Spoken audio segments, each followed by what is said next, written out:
High BP, sugar, గుండె జబ్బుల మాదిరిగానే ఇవాళ కిడ్నీ జబ్బులు కూడా మన దగ్గర చాలా సాధారణంగా కనిపిస్తున్నాయి. ప్రతి 10 మందిలో ఒకరు కిడ్నీ ఫెయిల్యూర్తో బాధపడుతున్నారని గణాంకాలు చెప్తున్నాయి. మారిన ఆహారపు అలవాట్లు, మధుమేహం, రక్తపోటు, మితిమీరిన మందుల వాడకం ఇవన్నీ మన కిడ్నీలను కబళిస్తూ అంతిమంగా మన ప్రాణాలను ప్రమాదంలోకి నెడుతున్నాయి. ఈ నేపథ్యంలో కిడ్నీలు విఫలం కావడానికి దారితీస్తోన్న కారణాలు, పరిష్కార మార్గాల గురించి డాక్టర్ని అడిగి ఇప్పుడు తెలుసుకుందాం.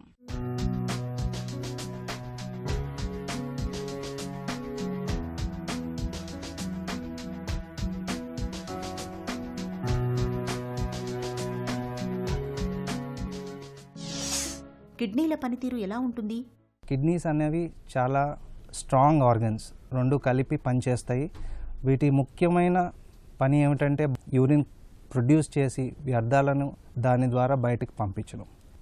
ఈ వ్యర్థాలను క్లియర్ చేయడం మాత్రమే కాకుండా బాడీలో రక్తం ప్రొడ్యూస్ అవ్వడానికి కొంతవరకు దోహదపడటం, మరియు బోన్స్ యొక్క పనితీరు, బోన్స్ యొక్క స్ట్రెంగ్త్ని ఇన్ఫ్లుయెన్స్ చేయడానికి కూడా ఈ కిడ్నీస్ సరిగా పనిచేయడం అత్యవసరం.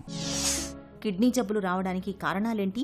మెయిన్గా చెప్పుకోవాలంటే డయాబెటీస్ అంటే షుగర్, బ్లడ్ ప్రెషర్, నొప్పి టాబ్లెట్లు ఎక్కువ వాడటం, అండ్ మరియు కిడ్నీలో అంతర్లీనంగా వచ్చే జబ్బుల వల్ల ఈ కిడ్నీ వ్యాధులు మనకి ఈ మధ్య ఎక్కువ కనిపిస్తున్నాయి.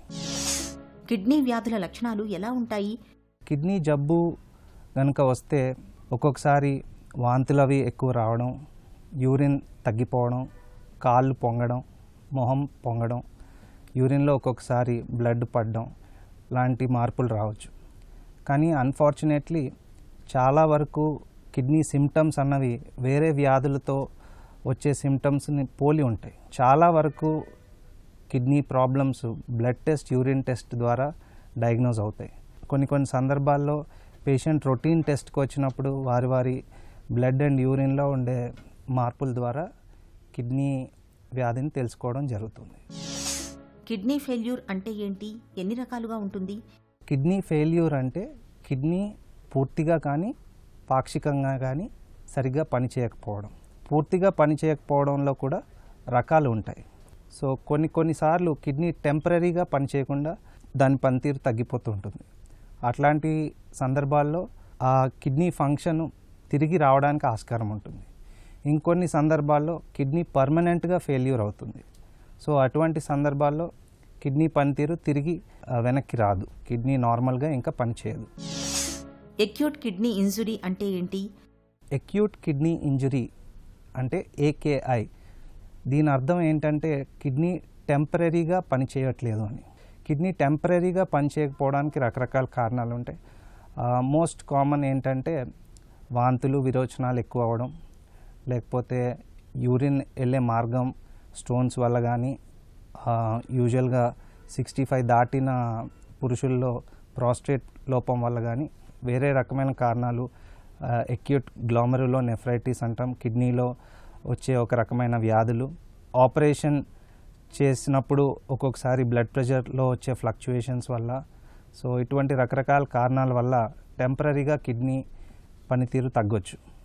సో ఈ కిడ్నీ పనితీరు పాక్షికంగా తగ్గితే మందుల ద్వారా ఒక్కొక్కసారి IV ఫ్లూయిడ్స్ అంటే సెలైన్ ద్వారా కొంతవరకు ఇంప్రూవ్ అయ్యే ఆస్కారం ఉంటుంది.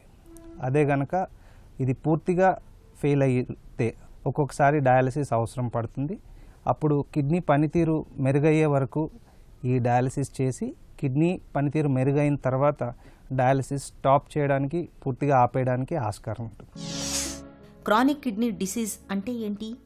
క్రానిక్ కిడ్నీ డిజీజ్ అంటే కిడ్నీ చాలా కాలం నుంచి పనితీరు నార్మల్గా ఉండకపోవడం. ఇందుకు రకరకాల కారణాలు ఉండొచ్చు.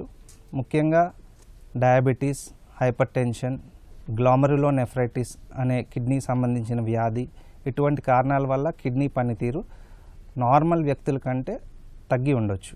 ఈ క్రానిక్ కిడ్నీ డిజీజ్ గనక అలాగే కంటిన్యూ అవుతూ ఉంటే అది కిడ్నీలు పూర్తిగా చెడిపోయే అవకాశం ఉంటుంది. దాన్ని ఎండ్ స్టేజ్ రీనల్ డిజీజ్ అంటాం. కిడ్నీలు విఫలం కావడం ఎన్ని దశల్లో ఉంటుంది? స్టేజ్ 1, 2, 3, 4, 5 అని క్లాసిఫై చేశారు. సో 1, 2, 3, 4 స్టేజీల్లో పేషెంట్ని మందుల ద్వారా ట్రీట్ చేయడానికి ఇంకా ఆస్కారం ఉంటుంది. ఈ క్రానిక్ కిడ్నీ డిజీజ్ కనుక 5th స్టేజ్కి వస్తే దాన్ని వైద్య పరిభాషలో ఎండ్ స్టేజ్ రీనల్ డిజీజ్ అంటారు. ఆ ఎండ్ స్టేజ్ రీనల్ డిజీజ్ కనుక వస్తే పేషెంట్కి డయాలసిస్ లేదా కిడ్నీ మార్పిడి అవసరం ఉంటుంది. డయాలసిస్ ఎప్పుడు అవసరం? టెంపరీగా కిడ్నీ పనిచేయకపోయినా, పర్మనెంట్గా కిడ్నీ పనిచేయకపోయినా డయాలసిస్ అనేది అవసరం పడే ఆస్కారం ఉంటుంది. కాకపోతే డయాలసిస్ అనగానే భయపడాల్సిన అవసరం లేదు. టెంపరీ కిడ్నీ ఫెయిల్యూర్లో కిడ్నీ రికవర్ అయ్యే అవకాశం ఉంటే కిడ్నీ రికవర్ అయ్యే వరకు డయాలసిస్ చేసి కిడ్నీ రికవర్ అయిన తర్వాత డయాలసిస్ ఆపేయడానికి ఛాన్స్ ఉంటుంది. అదే కనుక పర్మనెంట్ కిడ్నీ ఫెయిల్యూర్ అయితే అప్పుడు వారానికి 2 నుంచి 3 సార్లు వరకు కంటిన్యూస్గా డయాలసిస్ చేయించుకోవాల్సి ఉంటుంది. ఈ డయాలసిస్ చేయించుకుంటున్నప్పుడు నెఫ్రాలజిస్ట్ సూచన మేరకు సరైన బ్లడ్ ప్రెషర్ కంట్రోల్ మెడిసిన్స్, సరైన వాటర్ అండ్ డైట్ రిస్ట్రిక్షన్స్ తీసుకొని ఫ్యూచర్లో కిడ్నీ ట్రాన్స్ప్లాంట్ కనుక ఆప్షన్ ఉంటే, అది బాడీ ఫిట్గా ఉంటే ఆ ఆప్షన్ అవైలబుల్గా ఉంటుంది. అప్పుడు ట్రాన్స్ప్లాంట్ చేయించుకొని డయాలసిస్ స్టాప్ చేయడానికి అవకాశం ఉంటుంది. ఉప్పును మితంగా తీసుకోవడం, హై బీపీ, షుగర్ వంటి జబ్బుల్ని చక్కగా అదుపులో ఉంచుకోవడం, తరచూ క్రియాటినైన్, ఆల్బుమిన్ వంటి పరీక్షల్ని చేయించుకుంటూ ఉండడం కిడ్నీలను చక్కటి ఆరోగ్యంతో ఉంచే తారక మంత్రాలు ఇవే. ఒక చిన్న చిట్కా మీకోసం. రాత్రిపూట పొడి దగ్గు ఎంతకీ తగ్గకుండా వేధిస్తున్నప్పుడు కొద్దిగా వామును బుగ్గన పెట్టుకుని చప్పరించండి. దగ్గు ఇట్టే తగ్గుముఖం పడుతుంది.